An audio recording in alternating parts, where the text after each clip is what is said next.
Hello, good morning, welcome everybody, welcome home. Thanks so much for being here, joining us today. I think autumn has come in our faces, but it's a welcome sight. The rain and little dust of snow on the tops of the mountains. It's a grand time, I think. But it's nice and warm and cozy in here, and let's get started and celebrate this wonderful day. Let's sing together, All That I Need to Be Free. 1, 2, 1, 2, 3, 4.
Good morning and welcome. I was prepared to say on this wintry day, but yay, it's an autumn day like Rick said. We're so grateful for all of you who are right here in this room where it's warm and cozy, and also those of you who are snug and warm at home. Those of you who are not here and watching us online, please share your name and where you're watching, because you're just as much a part of our community as everyone in this room, so we like to know all about you. My name is Linda Brewer, and I am blessed to be your service host today, as well as the practitioner sharing our reading and prayer. Katie Hernandez is our practitioner holding high watch, knowing throughout this service that the best and highest is unfolding as we share this sacred time together. Our center is a spiritual community that teaches a philosophy for daily living based on spiritual principles and practices that are universal among religions. We honor every pathway by which people seek to know and connect with the divine, and we work on our individual consciousness so that we can help make the world a better place. So today, as we say our purpose statement together, I invite you to each commit to saying hi to somebody that you don't usually talk to on Sunday morning. So let's say that together. We are an open, welcoming community, celebrating our divinity, loving our humanity, and nurturing our journeys of spiritual discovery. Thank you. So one of the ways that we nurture those journeys of spiritual discovery is with the certificated classes that we teach. Normally we give out certificates twice a year for the classes that have happened in the last 6 months, but today we're catching up. We discovered that there were certificates that had been misidentified at home office and were never presented for the Foundations class fall of 2019. Reverend Donald could not be here to present those certificates, but his teaching assistant, Selena Baugh, is here and will do the honors on that. And Reverend Myrna Hurst will present the certificates for the wonderful classes that she taught together with her TA, Teresa Martin, one of our wonderful practitioners and teachers. So we sent an email to all the people who are scheduled to get certificates today. And so right now we'd like to invite you to all, please come forward. I ask that the foundation students go to this side of the room and the people on in Myrna's classes go on this side of the room just to make it a little easier for them to hand out the certificates. Then I'm going to read the names and Selena and Reverend Myrna will pass out the certificates. So here we go. For the Foundations of Science of Mind class in November 2019, taught by Reverend Donald and Selena Baugh, we have Jeff Gray, Kelly Jones, Ruth Mickelson. Is Ruth not here? Michael Schlager. I'm sorry, I'm looking at the wrong side of the room. Michael Schlick, Carrie Smithson, Jackie Summers, and Carrie Tate. All right, and from this year's classes, both taught by our dear Reverend Myrna and Teresa Martin, Shemaine Charette, Steve Matthews, Teresa Losh, Shanti Kiefer, who's back with the kids, Anna Keller-Miguel, Farrell Hinckley, who's also back with the kids, Teresa Flanagan, our treasurer. Those were for spiritual principles and practices. And then Change Your Thinking, Change Your Life, Steve Matthews, Shanti Kiefer, Farrell Hinckley, Lila Brimner, and Jose Campos.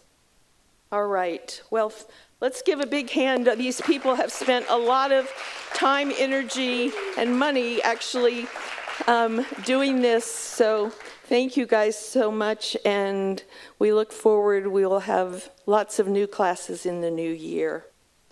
So today is a special day, like most of them, in many ways. One of the ways is that we're having a party after the service. So as you know, the weather did not cooperate with the idea of a picnic in the park today. So we are going to recognize that Spirit had a hand in changing the location to this building, which has been our home for several years and has served us so very well. So we're dedicating, this was a wonderful idea from your visioning team, we're dedicating our party to blessing this space as we prepare to leave it for something that will serve us even better for what our future holds. We've taught classes here, we've had parties, and it was the perfect place during COVID because the stage and the lighting, combined with the talents of Raj and Rob and their team, the dedication of the music team, the practitioners and speakers, allowed us to present a program that kept people coming to the center, even from home in their PJs. When we first started meeting here, this space was in the middle of an art festival, and there was love and laughter everywhere, and we've continued the love and the laughter. Now, very soon, we'll be moving to another building, so let's use today's party to celebrate how kind this building has been to us. As we move forward, let's remember all the fun times we've had here and give thanks for the blessings that have happened for us under this roof. So, thank you, Visioning Team, for that beautiful thought. As we continue our monthly theme of exploring the everyday wonder of finances, our speaker today is Lanna Cairns with a talk entitled Money, So They Say. It's a look at the misconceptions we're taught about money. And then next week, Shemaine Charette will share another of her delightful talks with us. So if we have anyone here for the very first time, now that we've shared a little bit about us, if you're willing, we would like you to stand or raise your hand so that we can welcome you. Anybody there? Okay, great. In the back row, there's one there. All right, you all. Prove that we are truly a welcoming community and talk to these folks after the service. All right, so I remind you that 24/7 you can contact us, submit a prayer request, or get all the latest news about what's happening with the center on our website, which is spirituallyfree.org. And as I always do, I remind you that our center was founded on, and it is grounded in prayer.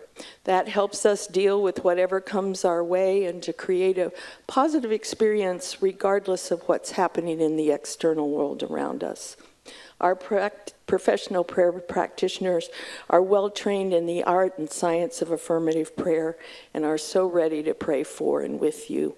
You can grab one wearing their stole, which I forgot to put on, sorry, after the service, and you can also put a prayer request in the prayer box in the lobby or submit one on our website, and the practitioners will all hold you in prayer this week. So right now, as we prepare to share a time of prayer together, I invite you to allow my reading and the centering music to connect you with that spirit inside, and then I will lead us in prayer.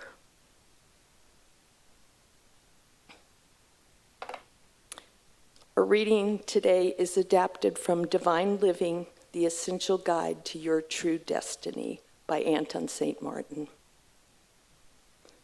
Many of us find it difficult to identify false beliefs we may currently hold, or to adopt views that contradict what we've been taught or what we are expected to believe.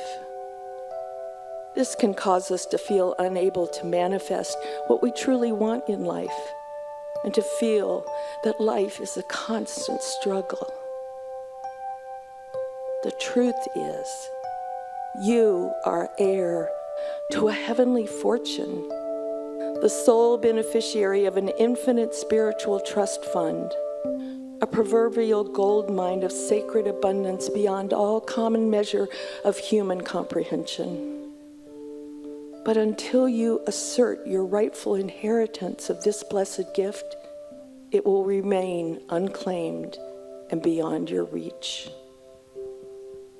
Never surrender your hopes and dreams to the fateful limitations others have placed on their own lives. Friends and family who suffer the lack of abundance, joy, love, fulfillment, and prosperity in their own lives really have no business imposing their self-limiting beliefs on your reality. Intuition goes before you, showing you the way. Emotion follows you, letting you know when you've gone astray. Listen to your inner voice. It is the calling of your spiritual GPS system, seeking to keep you on track toward your true destiny. Awakening to our divine nature is the missing puzzle piece that unlocks the floodgates for divine living. To to live a divine life is to have a clear sense of purpose, to savor the bliss of the present moment, to experience the joyful surrender of the ego, and to live in seamless harmony with yourself, with others, with the environment, and the laws of the universe. You are one thing only. You are a divine being, an all-powerful creator. Within you dwells the infinite wisdom of the ages and the sacred creative force of all that is, will be, and ever was.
Settle in to that sacred space that lives within each one of us. That space where the divine creator that brought us into being dwells, always available for us to be still, to recognize its presence, to avail ourselves of its love, its joy, its wisdom, its peace, so that we might then send all that love and peace and joy and wisdom out into the world, helping to create a world that works for everyone. A world filled with kindness and caring, compassion. A world where we recognize that each person is our neighbor, is our sister, our brother, our family. And just like in our own biological families, while there may be conflict, we continue to love.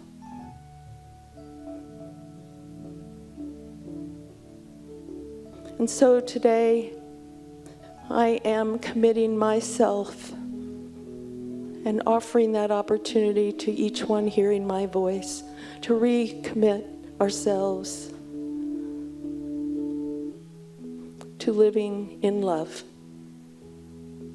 everywhere, every moment, every day.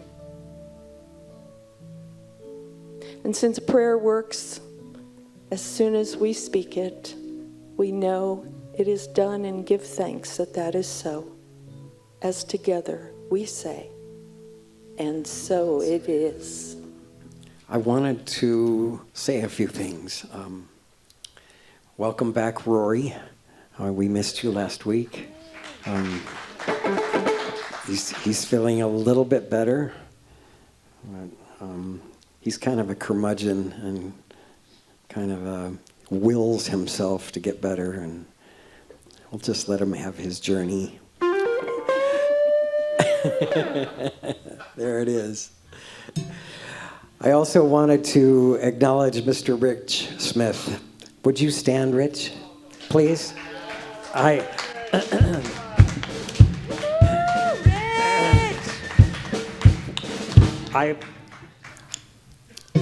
We didn't have to look for a place for our grand piano. We're going to be moving, and I didn't want it going into a storage unit somewhere. And somebody had the I think it was Teresa, had the bright idea of calling Rich and seeing if he would give it a foster home. And he did. Yesterday, Rocky Mountain Piano Movers came and delivered the piano to a beautiful place where it will be loved and played. And I can't tell you how much peace and comfort that gives me, Mr. Rich. So thank you very much. We're going to sing a song about money. Or I said it, some people think it's a 4-letter word. Money is just energy. It's what we use in the exchange of good. And you can view it that way, energy for good, appreciating something and making that exchange. It doesn't have to be a controversial, provocative thing. So we're gonna sing a song about money, and I just want you to be joyful and smile and play with this idea. Okay, let's sing. Money is coming to me. 1, 2, 3, 4.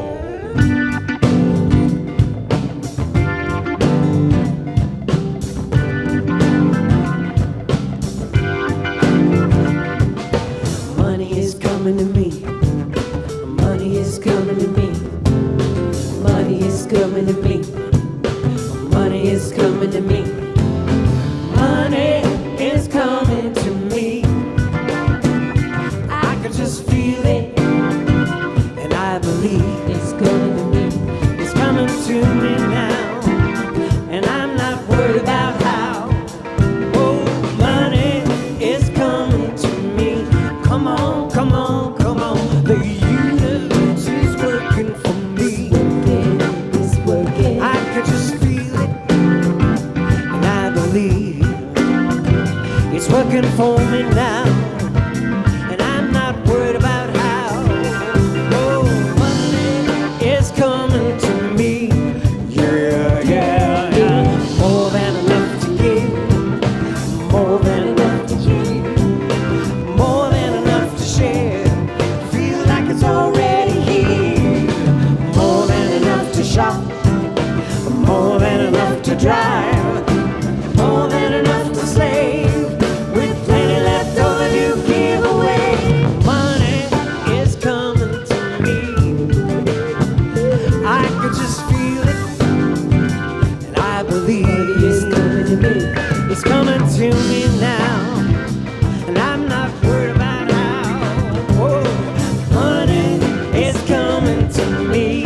Come on, come on, come on. The universe is working for me. It's working, it's working. I can just feel it, and I believe it's working for me now, and I'm not worried about how.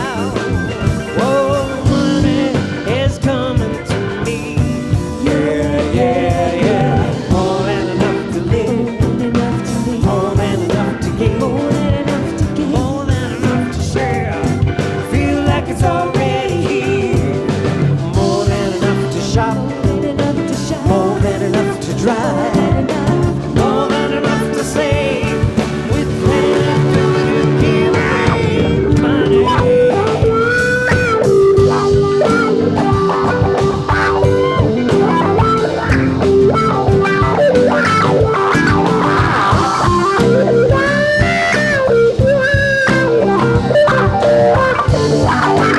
Oh, Rory, yeah. Okay.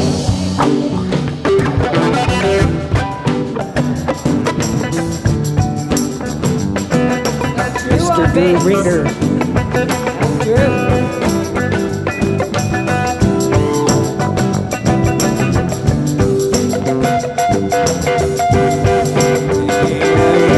More than enough to live, more than enough to give, more than enough to share. Feel like it's already here.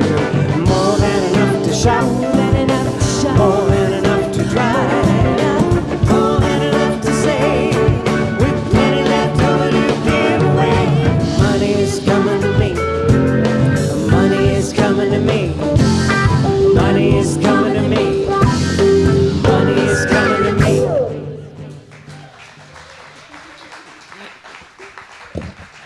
I'm so thankful to introduce our special music today. This young gentleman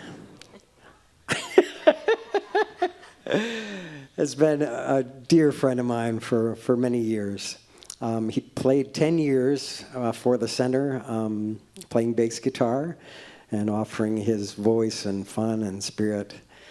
And he's got a great background in musical theater, music, arranging, composing.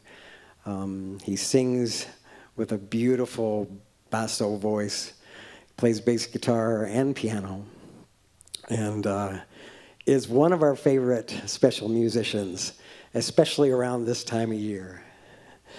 So let's welcome back a dear friend, Michael Bolz.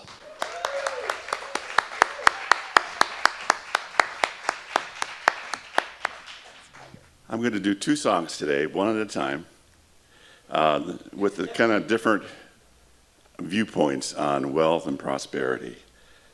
See if you can tell the difference.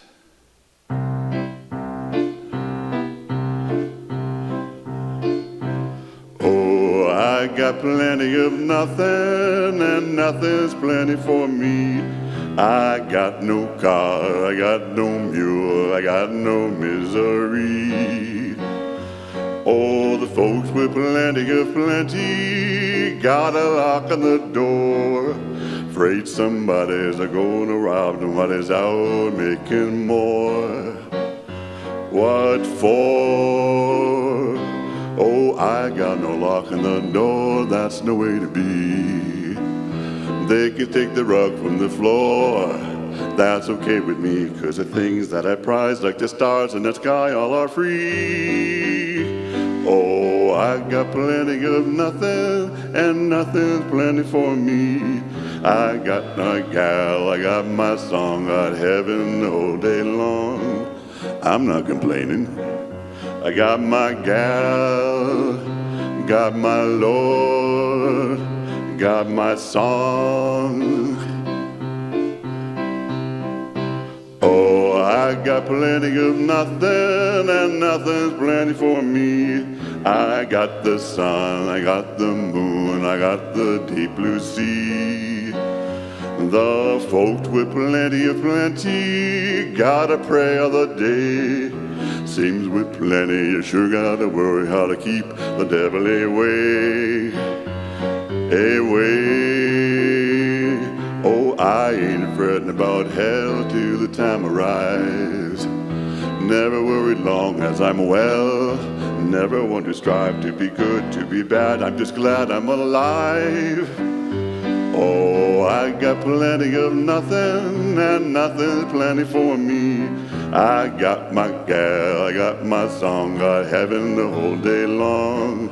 No use complaining. I got my gal, I got my Lord, I got my song.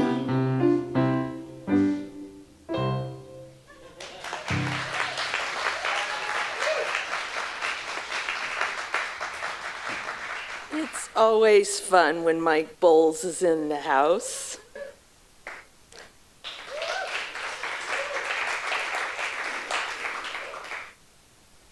Before I introduce our speaker today, I wanted to share something special with you. If you'll look at your screen. So if you look at this screen now, you will see Reverend Cindy, her wife Bryn, and one of their her fur babies, whose name is Snowy, which was dedicated to what we were supposed to have today.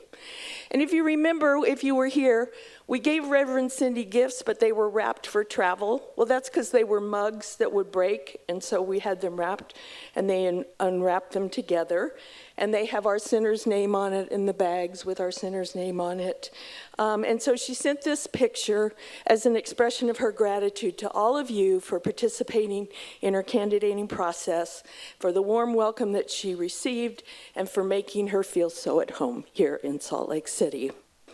So, in fact, I'm incredibly happy to announce that she felt so at home that after conversations with our board this week, she has accepted a letter of call to be our new senior minister.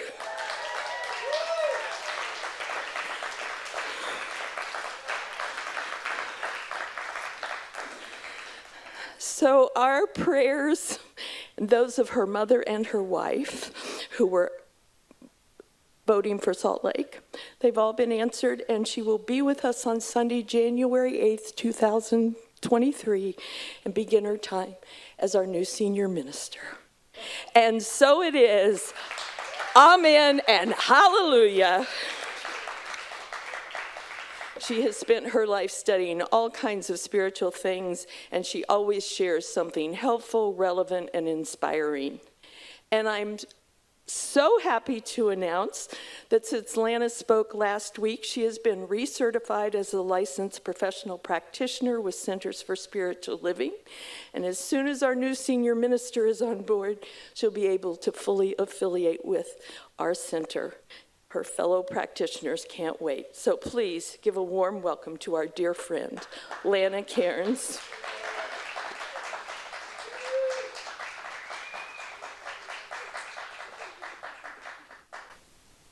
Well, what a day being here. Talk about abundance of joy. So many great things happening. How exciting. I woke up today to about 8 inches of snow.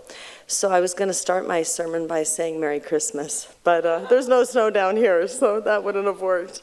So today my topic is it's a tricky one. Money, so they say. And what Miss Lanna says is money, keep it moving. Keep things in circulation. So this is a very sensitive topic. We judge ourselves by how much we have, how little we have. It's a sensitive subject when we talk about tithing and why in our faith we tithe. It's a spiritual practice for us. So it's a very sensitive topic when you talk about money. So I'm going to start with a joke.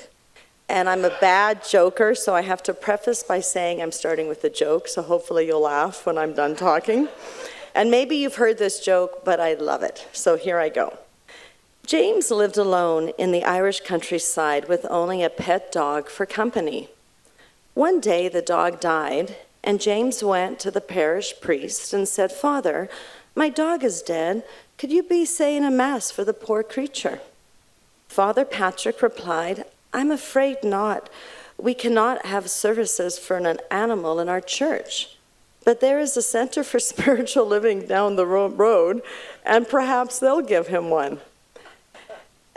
"Maybe, they'll do something for this creature," James said. He said, "Well, I'll go right away, Father.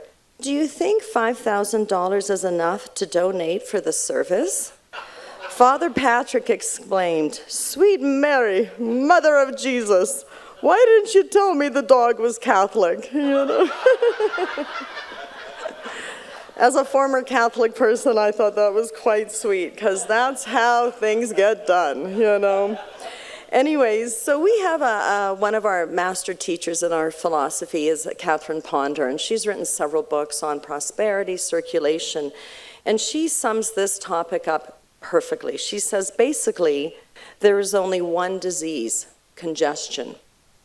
And there is only one cure: circulation. Ernest Holmes said, money is an objective representation, a symbol of eternal substance, which forever flows and which is forever manufacturing itself in the visible world. That it is coming forth in our world. So together today, let's say an affirmation. I'll say it once, you say it, we'll do it 3 times. I free my mind and am open to infinite possibility. Together. I free my mind and am open to infinite possibility. I free my mind and am open to infinite possibility. I free my mind and am open to infinite possibility.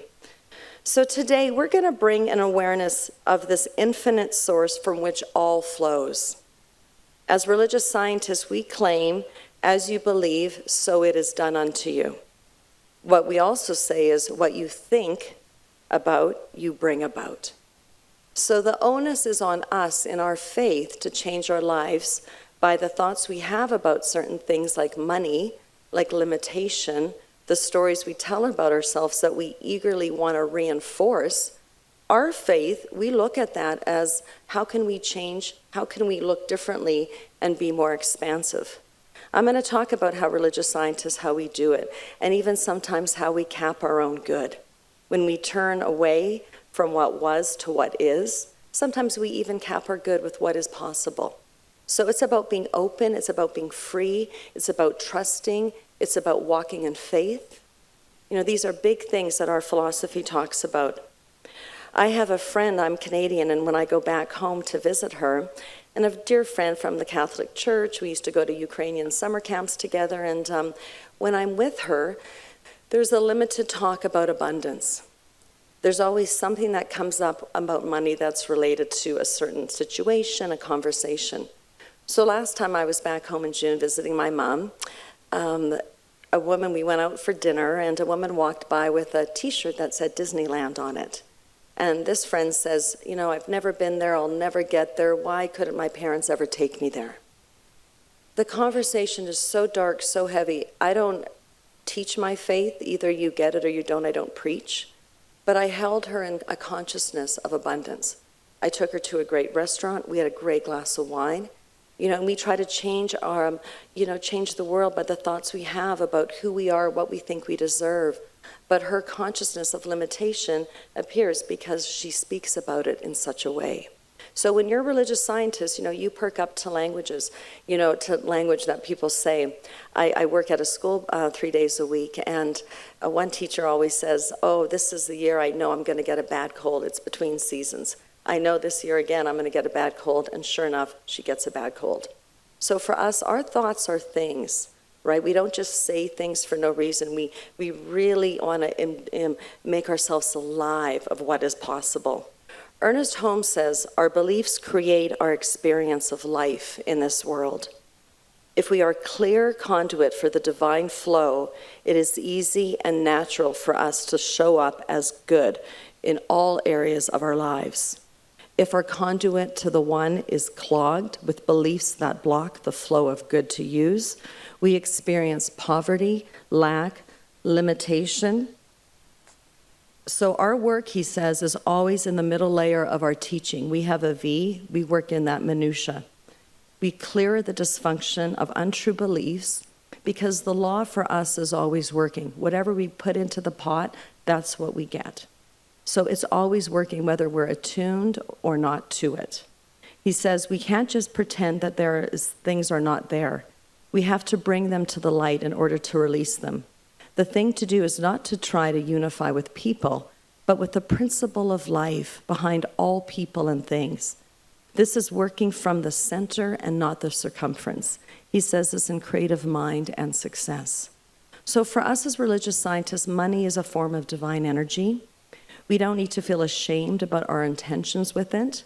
We struggle with it. It's a hard piece sometimes to get right. So we need to let go of old stories of, being spiritual, that means you're poor. We have to let go of clinging to debts, to bad stories, and how we attach our identity to what happened in the past. I know when I work with clients as a practitioner and people share their story, and I know when I've done this landmark forum and all this education, like we are meaning-making machines, and we fight for our inequality.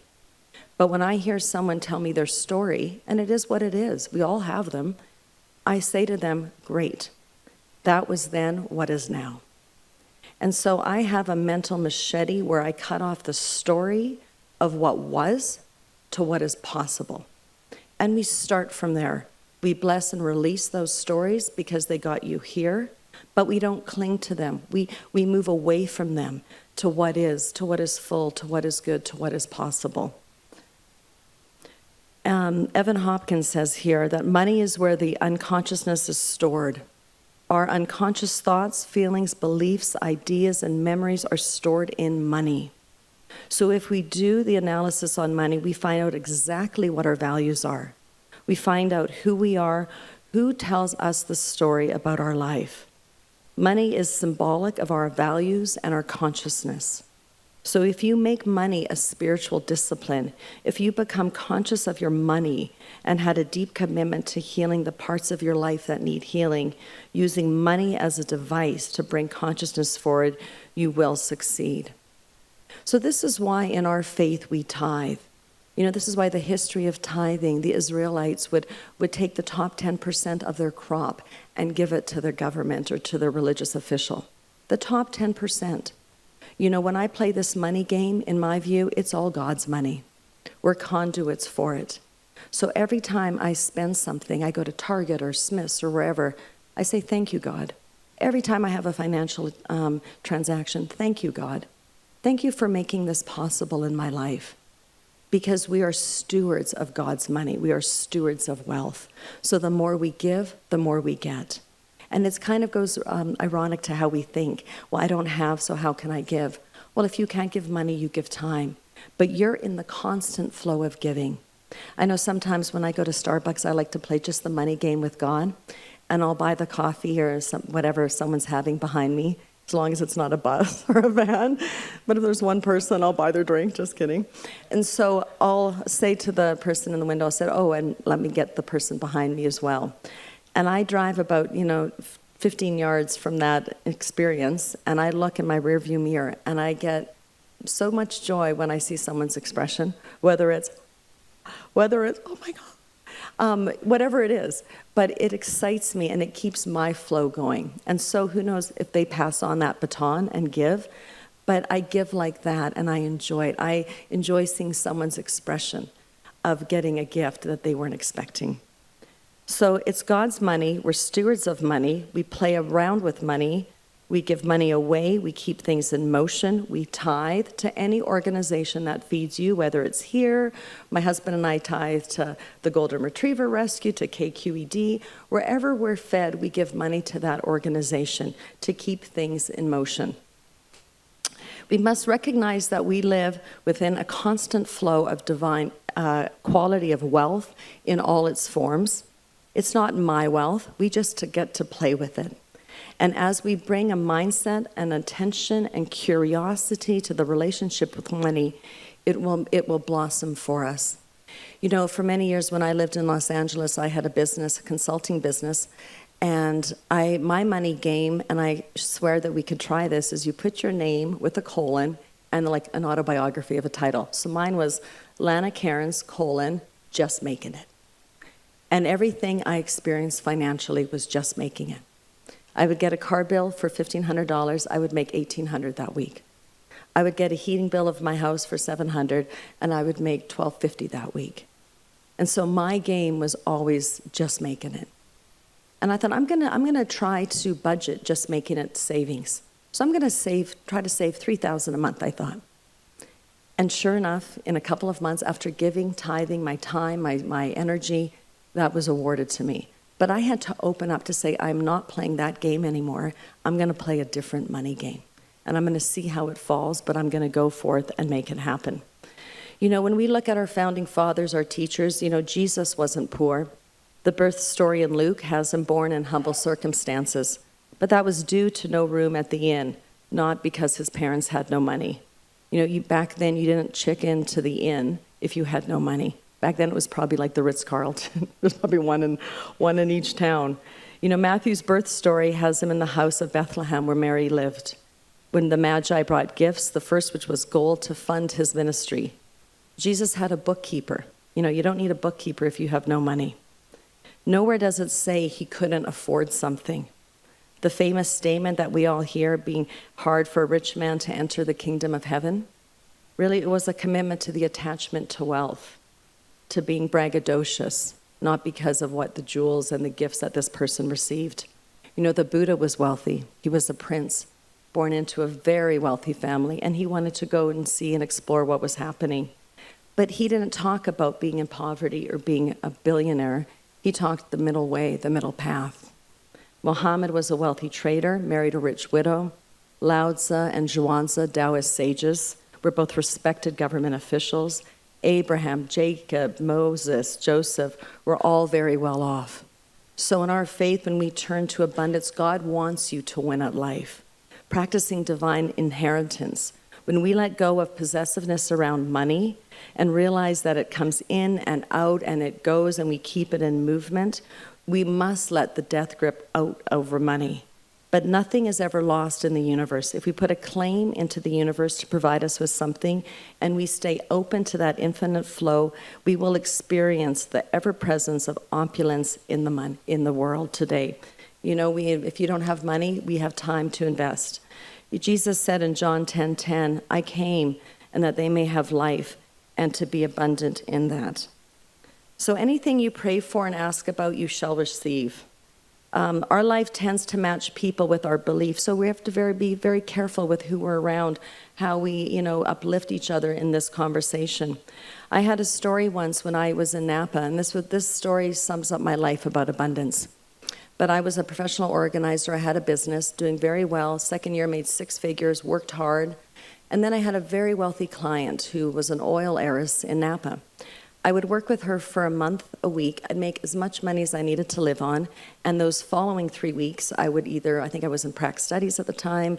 I was writing a book at the time. So it was wonderful. But then there was a moment when I would hear how she would speak to me. And this is what practitioner training does. It cleans up yourself. And it was very patronizing. It was very judgmental. And I said to myself, you know what? I don't think I need this job. I think I'm just going to walk away, and I may be kicking myself later for it, but I deserve to be treated better. So that one day I said to her, I said, I don't think this is really working, and can I just give you 2 weeks' notice? And she goes, nope, I want you done. Actually, you can go right now. So I said, okay. So I'm eating my humble pie, taking my stuff, ready to go. I go in my car. I come home thinking, what did I just do with my life? And I said to myself, you know what? That was a great thing I did. That was an amazing thing I did. Kudos to me saying no to that behavior. No to treating me like that. No, I'm done. So I took myself out for a nice dinner. I thought it could be my last supper. So I took myself out and had a beautiful wine pairing meal and, living it up. And I turn around and a gentleman comes up to me and he goes, oh, are you Lanna Cairns? You were the one that gave a lecture to the Napa Business Group a while back. And he said, you know what? I was trying to find your number, but I was so disorganized, I lost your flyer. This was probably way before the internet. This was 20 years ago. And he said, I run this very large nonprofit, and I need help, someone organizing it, setting up our space, moving us into this. I couldn't believe it. That's how God shows up in my life. When I say I'm done, God delivers another book right away. So that next day, I go to his office, and I wrote a contract, which was 5 times more of what I was going to make. I worked for 6 months in a professional, amazing environment. So it just shows that when you go to the light, when you go to your good, when you feel excellent about something, things shift, the heavens open up, right? So that was the lesson for me, where I better go to my good. I better go to what matters in my life, how I feel about things. It's like Linda's prayer, our emotions are a gateway to what's expected in the future. So I deserve better, and henceforth in my professional life, I was always treated well. So that was the big, big lesson for me. So this week, I encourage you to become aware of your thoughts about money, how you handle it. Notice if you hear ghosts of old myths haunting you in the house of your mind. Be a ghostbuster. Send them packing. Replace them with friendly, supportive, expansive thoughts. Paul Lout in Money Is My Friend says, the key to wealth is learning how to change your mind, learning how to process your mind with affirmations, studying and releasing yourself from the major inhibitors of the mind, and learning to better use your imagination. Said most simply, increasing your wealth is a matter of increasing the quality of your thoughts. So number one, what is the myth? What is the story you tell yourself about money? Where I grew up, being Ukrainian Canadian, it was you had to kill yourself to make $1. My parents worked extremely hard, were very successful, but when my father retired, he went to the Catholic Church where they went, and he was the custodian for 15 years, and he died the day after church when he was 81. But he gave and he gave. And that was that story I inherited. So I stopped that story. I don't have to kill myself to make $1. So what I do now is to stay in this circulation, I bless others. I take a walk for purpose of blessing people. I love sometimes when I smile at people and people don't smile back.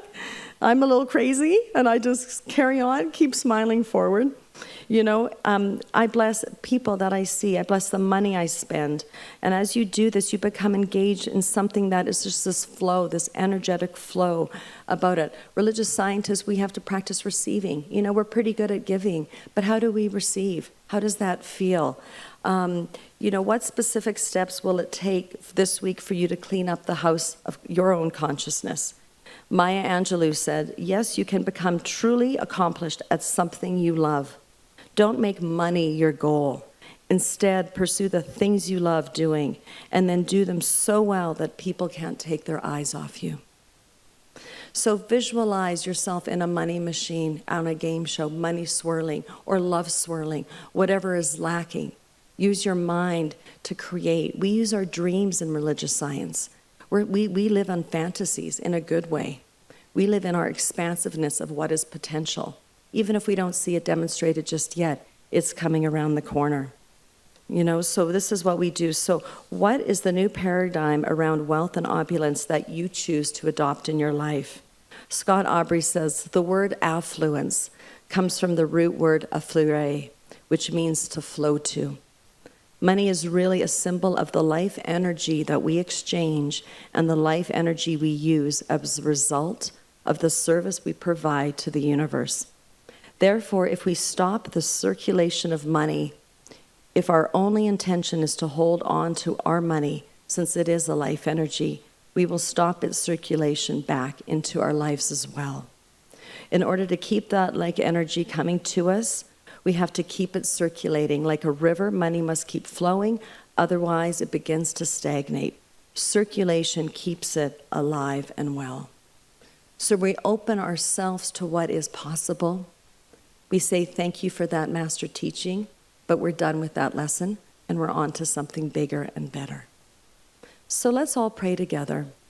Let's all use our minds right now to listen to an affirmation, to tap in our being into what is possible, what is infinite, what is good for your soul to experience, being open to that, being free to that.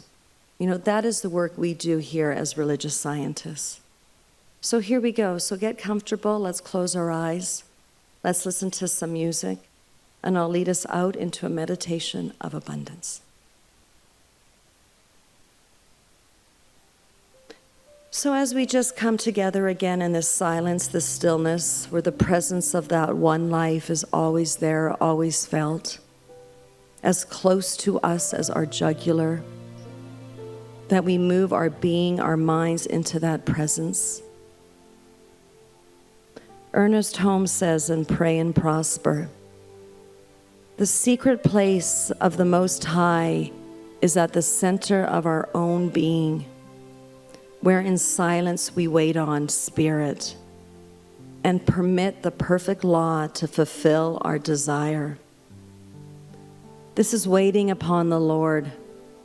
We permit the divine images of perfection to flow through our consciousness, reflecting themselves through the law of cause and effect into our objective conditions.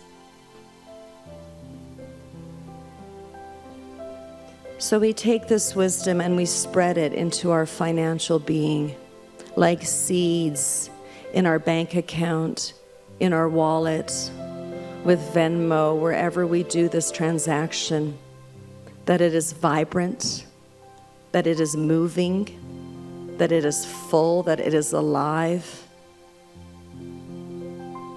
And as we bring our mind to that expansive quality of wealth, of money, of actual money, of success, whatever it is we're looking for, we know when we follow our hearts, we benefit the world. We benefit our planet. So we celebrate the master teachers that went before us, that showed us the middle way, a way where we are always blessed by good in our lives.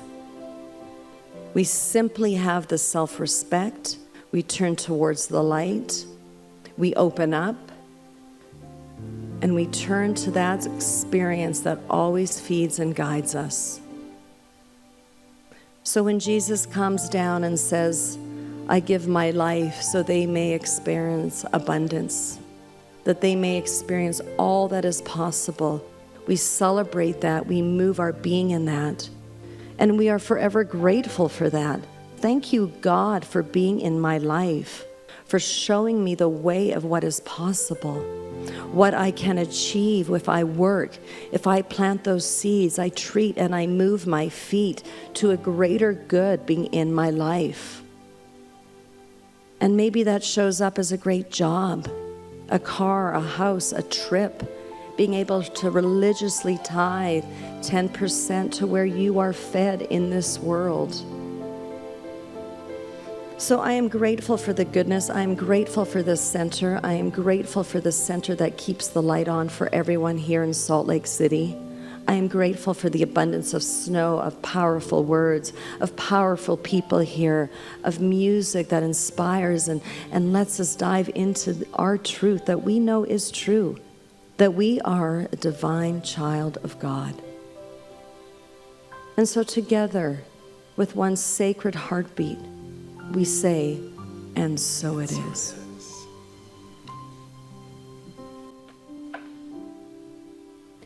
I am so blessed. I am so blessed. I am so grateful for all that I have. I am so blessed. I am so blessed. I am so grateful. I am so blessed. I am so blessed. I am so blessed. I am so grateful for all that I give. I am so blessed. I am so blessed. I am so grateful. I am so blessed. I am so grateful. I am so blessed.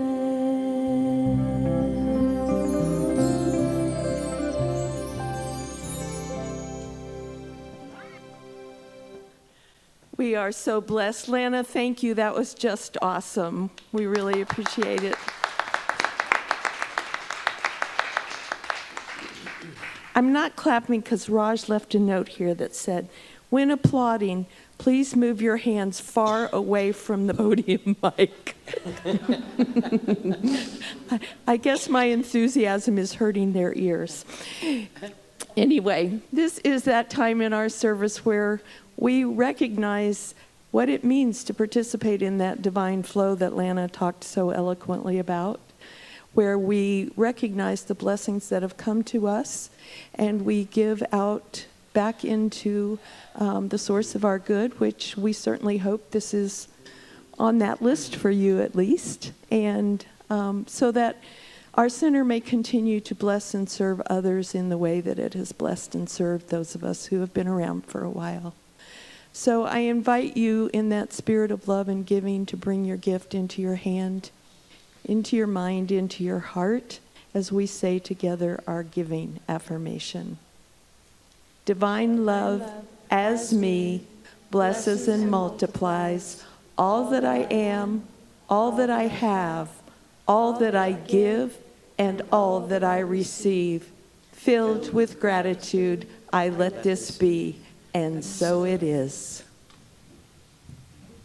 All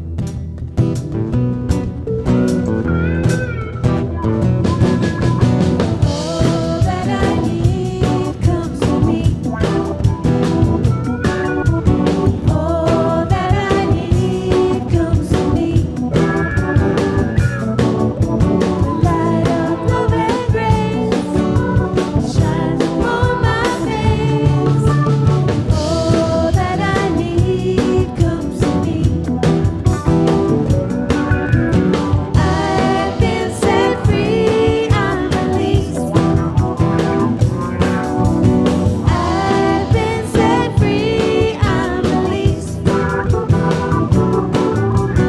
Burden of my past is blown away at last. I've been set free, I'm released. All that I need comes to me. All that I need comes to me.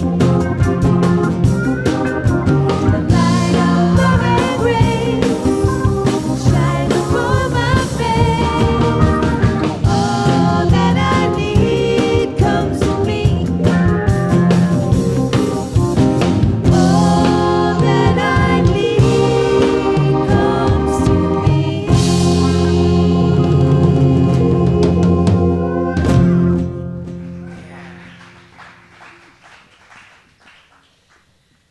So let's welcome back Mike Bolz, a.k.a. Tevya.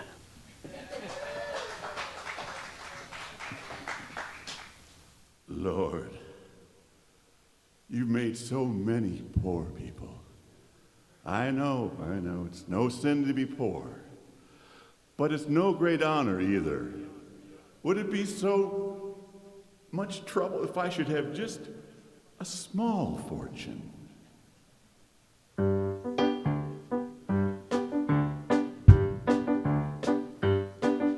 If I was a rich man, all day long I'd bitty bum. If I was a wealthy man, I'd never have to work hard. If I was a bitty rich, idle man, I'd build a big tall house with rooms by the dozen right in the middle of the town. A fine tin roof with real wooden floors below. There would be one tall staircase just going up, and one even longer going down, and one more going nowhere just for show. I'd fill my yard with chicks and turkeys and geese and ducks for the town to see and hear. Go walking just as noisily as they can, with every clucking, gobbling, honking, quack, would fall like a trumpet on the ear, as if to say, here lives a wealthy man. Oh, if I was a rich man, all day long I'd bitty bum. If I was a wealthy man, I'd never have to work hard. If I was a bitty rich, idle man. I see my wife, my golden, looking like a rich man's wife with a proper double chin. Super supervising meals to her heart's delight. I see her putting on airs and strutting like a peacock. Oh, what a happy mood she's in, screaming at the servants day and night. Oh, there, you call this clean? The most important man in town would come to fawn on me. They would ask me to advise them, like Solomon the wise. If you please, Reptavia, pardon me, Reptavia, posing questions that would cross a rabbi's eyes. Boy, boy, boy, boy, boy, boy, boy, boy. And it won't make one bit of difference if I answer right or wrong. When you're rich, they think you really know. If I were rich, I'd have the time that I lack to sit in the synagogue and pray, and maybe have a seat by the eastern wall. And I discuss the holy books with the learned men 7 hours every day. And that would be the sweetest thing of all. If I was a rich man, all day long I'd bitty bum. If I was a wealthy man, I'd never have to work hard.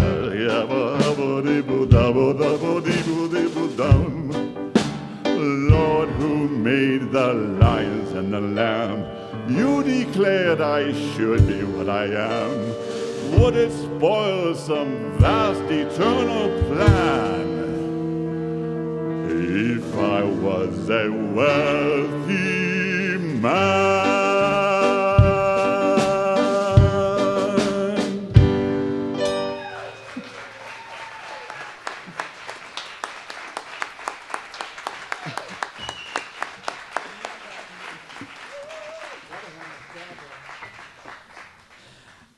Mike Bolz, always so awesome. Thank you, dear Mike. Yeah, so joyful. And thank you, Lanna. Amazing talk. So many gems in your message today. Remember, right after this, we have a potluck gathering. It's always so fun to be with all of you and share food and conversation. I look forward to that. So that'll be out in the lobby, and yummy food always. It's amazing what abundance comes to us. So have a blessed week. Enjoy the autumn weather. Let's stand together and sing our closing song. Together we can change the world. 1, 2, 3, 4.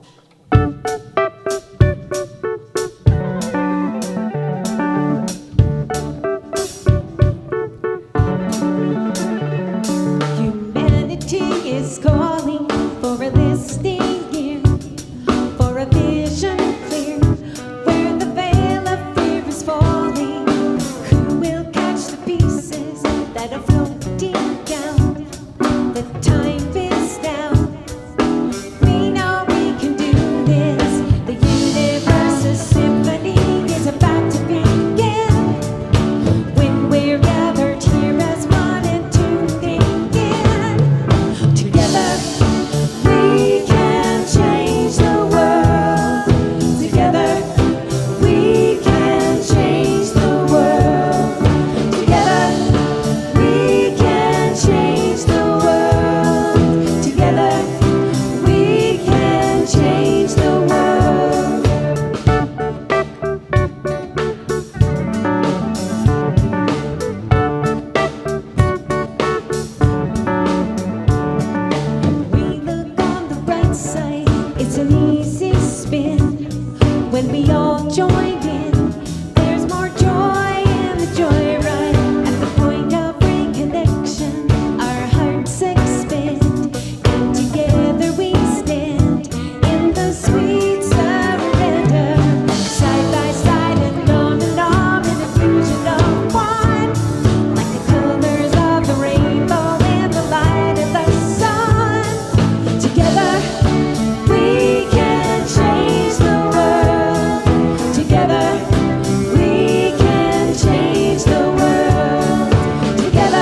Together, Go, Ricardo, yeah. together, together. Wherever you look, it's easy to find. It starts with a simple act of kindness, like a drop in the pond. It makes a new ripple. Someone pays it forward, and the miracles triple. Folks are showing up from far and wide because they feel connected from deep inside. When we join hands with one heart and one mind, we turn up the volume of love and human